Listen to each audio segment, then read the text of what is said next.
everyone, Karen here from Sugar Free Quilts. Today I'm going to show you a method I love to use all the time. It's chain piecing and nesting. We're going to take all these little squares and we are going to make them go together quickly and easily. I even have a little handout on PDF on my website if you'd like to go check it out. That is free. So let's get started and see how this technique really makes life easier. You could actually even use it with rectangles as long as they're all the same size and going in the same direction, either horizontally or vertically.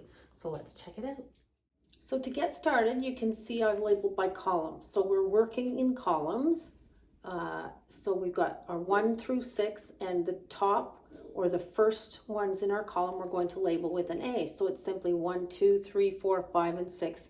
A for each one, because what we're going to do is we're going to stack and take to the machine one column with the next column. Also, having the labels like this allows you to see the orientation if you have a directional fabric, so that can be quite helpful.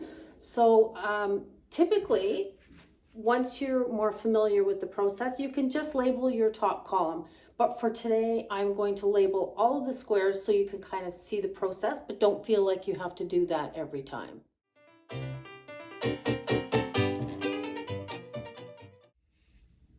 Our next step is to stack our columns, starting with A on the top and you want F on the bottom. Just again, be mindful if you are using all of the stickers instead of just the A stickers. Just be mindful when you're pressing your seams open, because you do not want to leave that glue behind on your fabric. Once you're more familiar, excuse me, with the process, I think you will find it very easy just to use the A stickers and not the rest of them. Okay, so now we have our stacks, A's on top, F's on the bottom. We are going to leave all of the stacks behind except for the first two, and we're going to move to the machine. Okay, here we are at the machine. We've got column number 1, column number 2, and here's where for myself, for this design, the orientation of the sticker is helpful because this is the angle of my heart. So if I, for example, were to turn it this way by mistake, then I would have a wrong angle on my heart when I put it all together. So we're going to be joining these seams that are facing each other. And we're going to join the A's. So we're going to take 1A and 2A, and we are simply going to put them right sides together. You can pin this if you like. And we're just going to stitch our 1/4 inch seam allowance. Using a back stitch. I like to use the needle down. If you have it, that's helpful. Now when we get to the end of that one, we are not going to clip our threads. We are going to take 1B and 2B, right sides together again. We're going to sew that same seam line.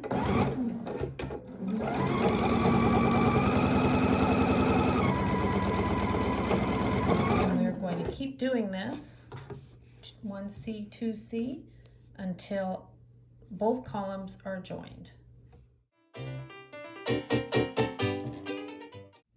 So you can see we've got our columns joined, but the rows are also joined by a thread because we didn't clip them. So now I'm going to show you how we will press them, and this will help in nesting or making our seams join nicely so that our points are really awesome.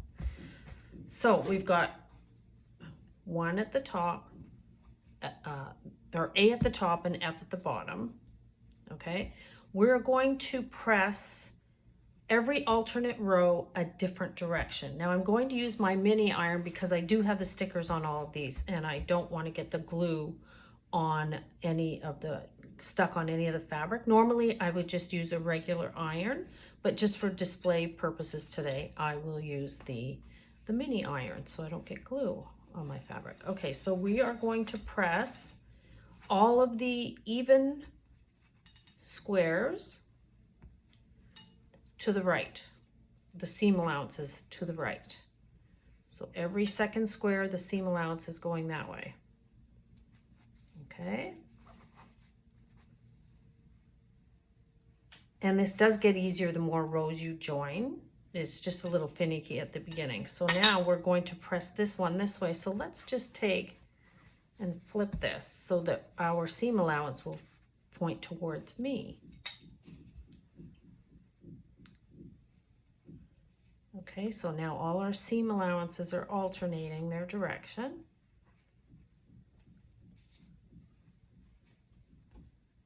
I'm just gonna pinch that one. Okay, so I'll flip it over and you can see how they are all alternating in direction. So this is going this way, this way, this way. This one's coming this way, and this way. The reason for that is when we do join our rows together, if you can see, we want our seam allowances to face the opposite direction because then we can pinch them and push them together, which will make for a beautiful point. And I'll show you that when we get to the machine. So now what we're going to do is, oops, I've got it flipped around. So let's get our A back at the top here. And we are going to join the next column, column 3 to column 2. So let's take that one. We're going to leave the others aside. And if you like for this one, you can do this right here because we've already got our joined piece. You can, and see we're making sure the orientation stays the same. Joining E to E, F to F. You can pin these if you like. We'll take them to the machine and we are again going to do that 1/4 inch seam allowance, but we're not going to clip them. And our sort of quilt, our flimsy, is going to get a little bit bigger each time we add a column.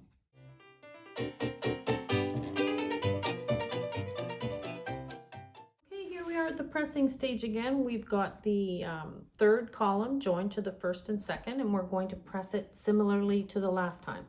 And if you forget, you can just look at that. For example, F is that direction, so we're going to press all of the F's in that direction, and every second one is the same. I can feel it pressed in that direction.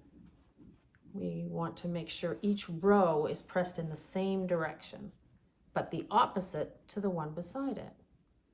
So now the next step is I'm just going to flip this so that my seam allowance is facing toward me, or the opposite direction of the ones on either side of it. Does that make sense? So I'm just going to... So this one, and this one are all pointing this way. So let's press those in place. And there we go. Okay, and now we're going to take our 4th column. Let's get those out of the way. We are going to join them to the 3rd column. Again, I'll pin them and take it over to the machine, and we're going to stitch this row without clipping our threads.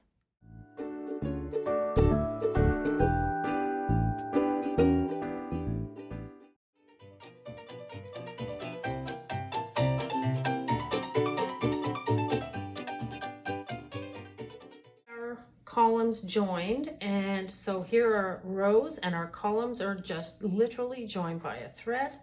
We have 1 through 6, A through F, and now let's check out the back and see if we've pressed it properly. You never know, I might make a mistake. So all of our even rows are pressed in this direction, and all of our odd rows are pressed to the right. So now what we want to do is we're going to join our rows together while nesting our seams. And I will show you what that looks like when we get to the machine. But similarly to our columns, we are going to join row by row. So the first row we're going to flip, and this will be the seam that we'll be sewing on. Okay, here we are at the machine, and remember we were going to join our top row to our next row. Our seams are lining up, and you see here this seam allowance goes in the opposite direction of this seam allowance, and it's really just a matter of feeling them pushing up against each other or nesting together, and that's where the nesting comes from, and we want each one to do that. So what we're going to do is we are going to start at the top here, and again we're going to use our 1/4 inch seam allowance. All right, let's get started here. Stop. Now let's use our needle down. We're going to get close, and then we are just going to pick up. I like to pick up that seam, push it down, and you can feel them nesting together. It's really as simple as that. I'm going to stop again. I'm going to just peek inside and make sure that they're nested together. My raw edges line up here.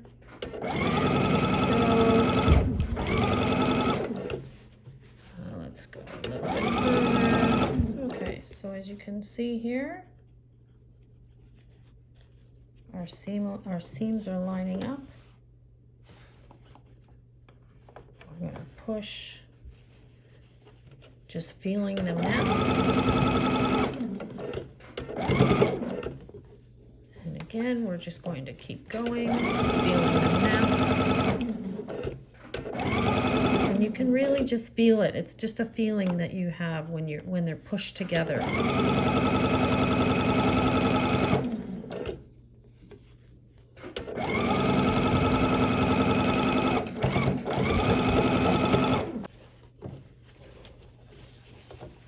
There you go.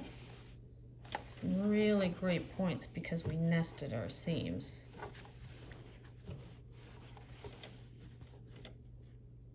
Okay, so now we're on to row 2, and if you'll notice, on the first row of stitches, which was this one, the seam allowance on top faced toward the feed dog, and the seam allowance underneath faced toward you.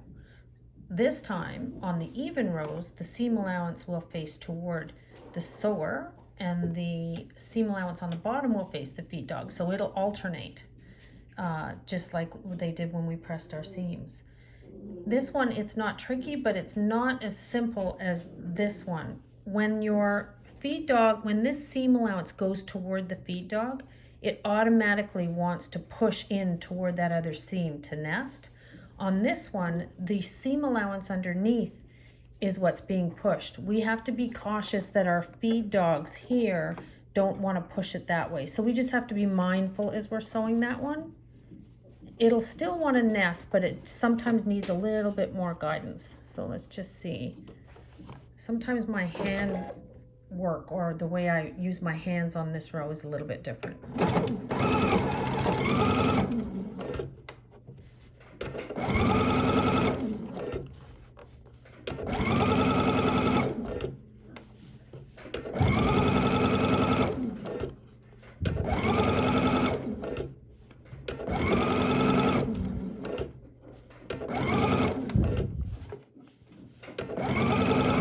Pushing this seam toward that row of stitches.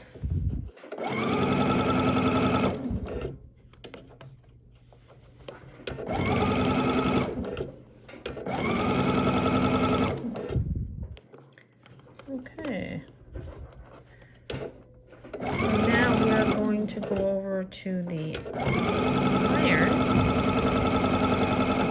Here are the first 2 rows joined. And like I said, they are going in different directions, so you have to be mindful every second row of being a little bit more careful. These rows you can press in any direction that you think suits your actual design. I chose to press them down here because of this bulk with these 2 seams. Because of these join in my HST, I thought it would be more beneficial to press that seam down, and that would allow it to lie flatter.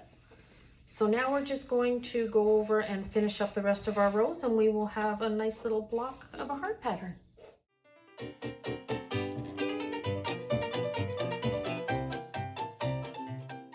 There you go. That's my little tutorial on chain piecing and nesting. I hope you found it helpful.